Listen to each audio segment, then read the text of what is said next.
So Ryan, we've talked a lot today about all these different pieces of cybersecurity that banks need to have in place. But I know what a lot of the C-levels are thinking at this point, and it's that, these solutions are not cheap. A lot of the C-levels tend to see it as, well, IT is telling me we have to do it, so we have to do it. I trust them. We got to protect ourselves.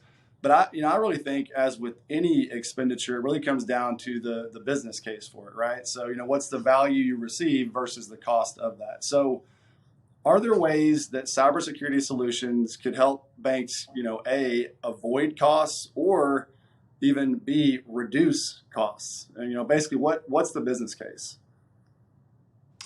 Well, I mentioned previously around legacy VPN appliances, and that's a good example of potential cost cost savings, efficiencies that can be gained by moving to something like zero trust. So, by moving to zero trust, you're relying strictly on a third-party SaaS provider.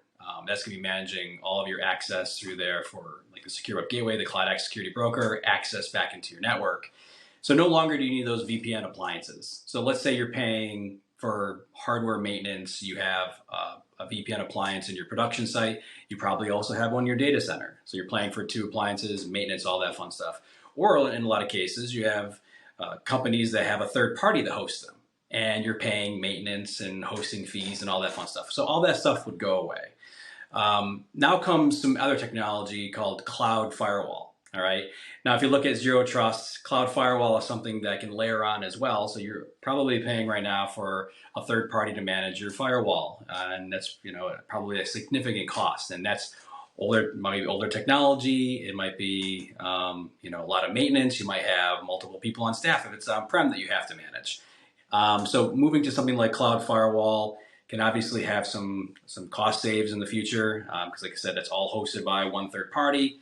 You can eliminate some of that maintenance, and you can obviously gain some efficiencies there by business continuity and other functions from remote workforce that we already talked about. But there's some of the things that we kind of look at as saying, all right, what can we replace by moving to some of these new technologies that are coming?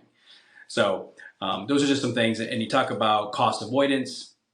Well, when you start moving to like a zero trust network access, you're really reducing your attack surface for your remote workers, because there really is no more external facing for your employee. You're really going through a private. There's no more, how am I going to get to